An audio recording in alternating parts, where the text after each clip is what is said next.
Hey guys, welcome back to another episode of Hectopodcast. Today we have 4 segments. The first segment is NFL first 5 draft picks in the first round. Second segment is 5 trade grades. Third segment is HectoBag. And fourth segment is Patriots news.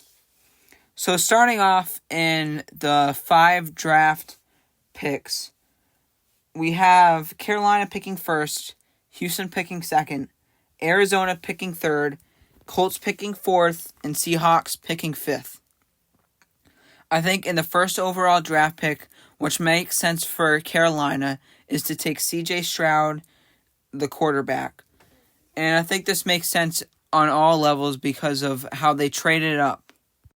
With the number 2 pick, I think Houston selects Bryce Young, which they plan to get all along from the beginning of their failing season. And he's a good quarterback for their system as they brought in new wide receivers and their new tight ends. For the third pick, I think Arizona picks Will Anderson Jr., the edge. I think they could pick up a good edge rusher and be very dominant. I think with the Colts for the fourth pick either pick up Will Levis or Anthony Richardson. Right now, I think Will Levis is a better pick, but in the next week or so, I think Anthony Richardson may be a better pick.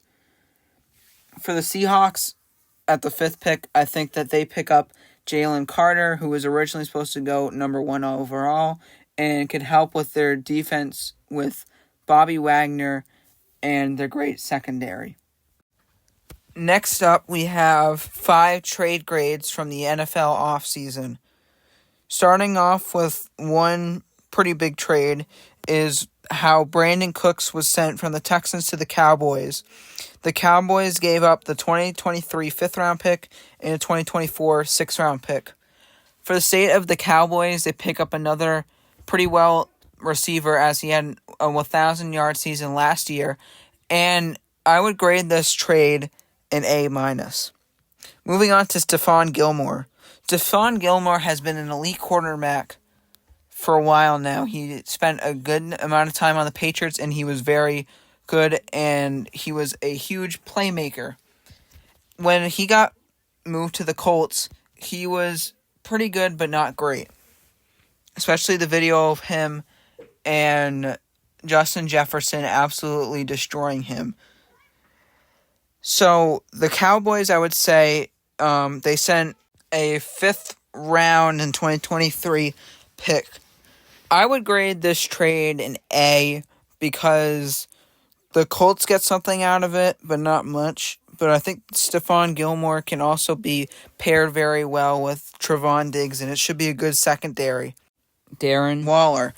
Darren Waller got traded from the Raiders to the Giants after having a terrible season and rough season as he was battling injuries all season long. He had a span where he was out for a very long time and didn't return until the end of the year. I would grade this trade an A after the Giants sent over a 2023 3rd-round pick.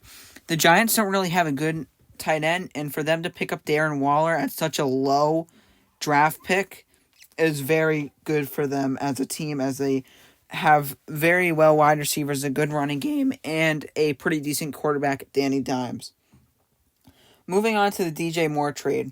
DJ Moore was probably the biggest trade in this offseason because it granted the Chicago Bears the 9th overall pick in exchange for Carolina getting the number 1 overall pick. The Bears also received a 2023 2nd-round pick, 2024 1st, and 2025 2nd-round pick.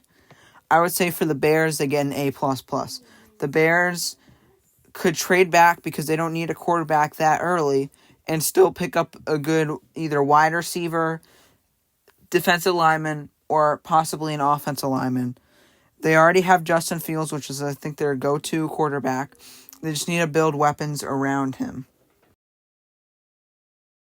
For the final trade, I would say is a big trade in Jalen Ramsey. Jalen Ramsey got sent from the Rams to the Dolphins. Instead, the Rams received Hunter Long, tight end, and a 3rd-round pick, which is number 77 in the draft, from the Dolphins. I would say the Dolphins get a B+. Jalen Ramsey has had a tough time over the last few years after being traded from Jacksonville, but he still maintained a great pass coverage, and he also is good at stopping elite wide receivers.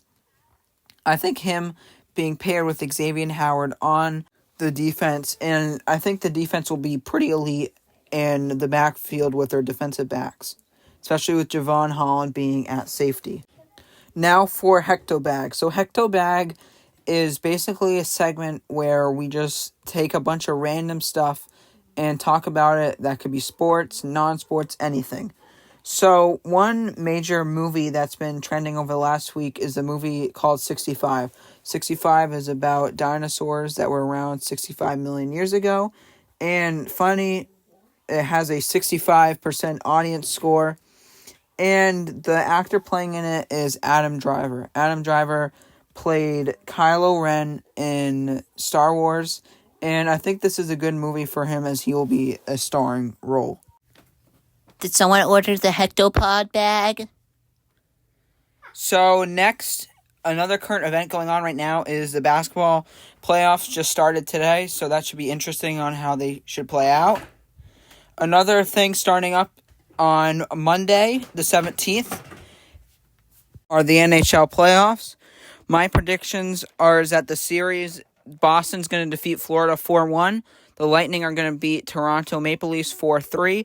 Carolina Hurricanes are going to defeat the New York Islanders 4-2. Rangers defeat the Devils 4-2. Colorado defeats Seattle Kraken 4-2. Dallas Stars defeat Wild 4-3.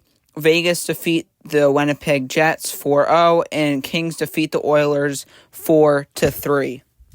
Another last segment is Today in History. Today in History, Michael Jordan's last game was 20 years ago in 2003. On to our next segment, we have Patriots news. The biggest news from this week is Trace McSorley throwing on a dime in New England now. He's being the third-string quarterback behind Bailey Zappi and should be fun to watch. Another addition that the Patriots picked up a few weeks ago was Mike Gesicki, a tight end from the Dolphins. He's going to be explosive on this offense. He's already going to be paired with Hunter Henry, and they're both going to have a duo tight end role, and they're both going to be explosive. Also, the Patriots signed Juju Smith-Schuster, a very elite wide receiver who has fallen off, but he will make a big impact on this Patriots team. Another addition is that the Patriots have been signing offensive lineman Riley Reiff and Calvin Anderson, so that should be fun how they address their offensive lineman problems.